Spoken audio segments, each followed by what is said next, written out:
Does your family always complain that you don't have time for them anymore? Are you always exhausted because there's too much work to do in your business but too little time? Are you trying to figure out when is the right time for you to hire your first employee? If so, you are in the right place because in this video entitled, Is it time for me to hire my first employee? You learn how to spend more time with your family, enjoy life, and still run your business. Make money by doing less in your business and hire your first employee so that you can have a well balanced life. Now, for you to better get the lesson for today's video, let me share with you the story of my mentee, Annie. Annie is a 40-year-old mother of two boys.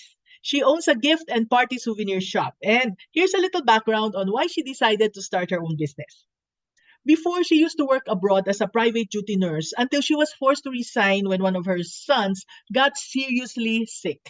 Some months later, her son got better. And after a long heart to heart talk with her husband, they both agreed that it was better for her to stay home.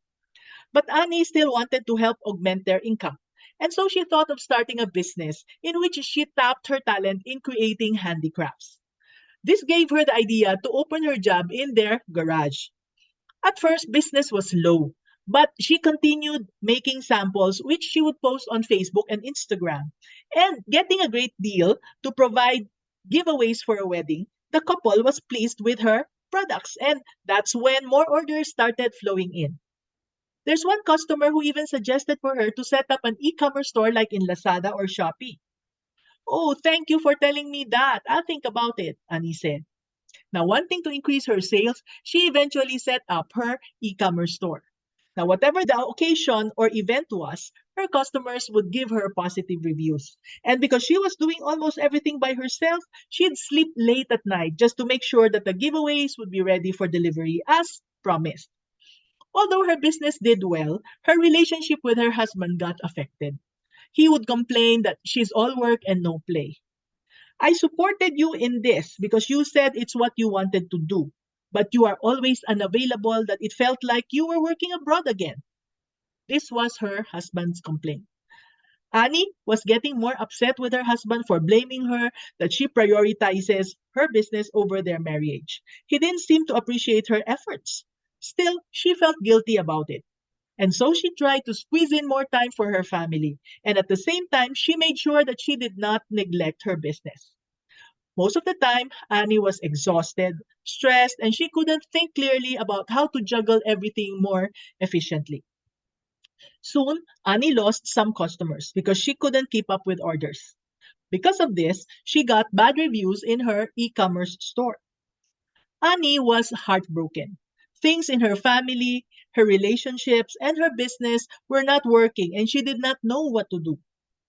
Luckily, she still had orders from people who knew and trusted her. And this made her realize that running a business isn't always fun, even if she loves what she does. Now, Annie feared that one day she might lose all her customers. What should I do? She asked herself. How can I sustain my business while juggling my roles as a wife and mother? How can I have time for myself as well? Annie wasn't sure if hiring an employee was a good idea at this stage of her business. And if you are like Annie, who's wondering when is the right time to hire your first employee, here are the four signs to look out for. Sign number one, you're turning down orders. As much as you want to accommodate all your customers, you fear that you won't be able to meet their expectations, just like Annie, who felt bad turning down requests from them. Sign number two, your customers are complaining. It's either your customers are complaining about the quality of your product or the quality of your customer service or both.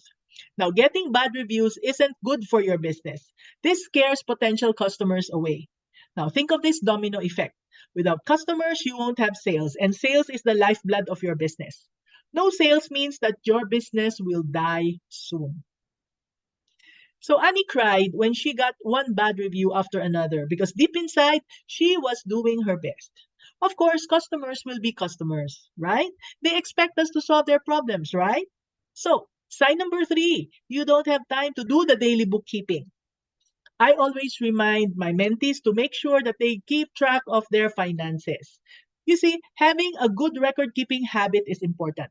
This practice allows you to check on the vital signs of your business. But how will you be able to see if your business is making a profit or not if you don't track your numbers? Sign number 4, you're doing the work of 10 people. This is often the complaint of many mompreneurs. They would multitask but end up not accomplishing much. And because of this, they get burnt out. They don't get enough sleep. They don't get to do the things they love. They easily get cranky and so on.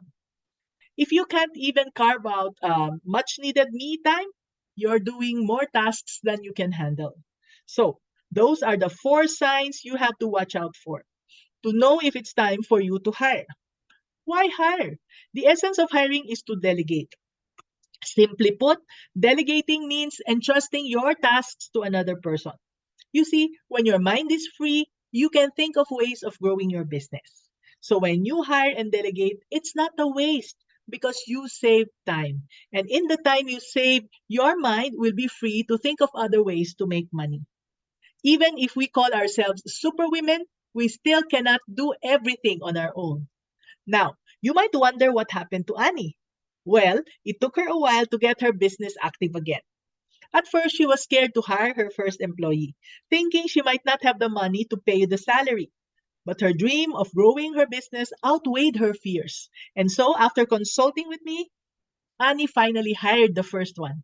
When we had a quick follow up, she said, Mommy Ann, what a huge relief. This is one of the best decisions I've made for my business. Thank you very much. Of course, I was proud of how she was able to save her business from failing. That's one happy business owner, I told myself. Remember, wearing many hats for your business is exhausting. You cannot stay like this forever because your business will not grow. So, consider this the right time for you to hire your first employee. Okay? This is Mommy N, your Mommy Negosyo, saying, be business minded, Pinoy.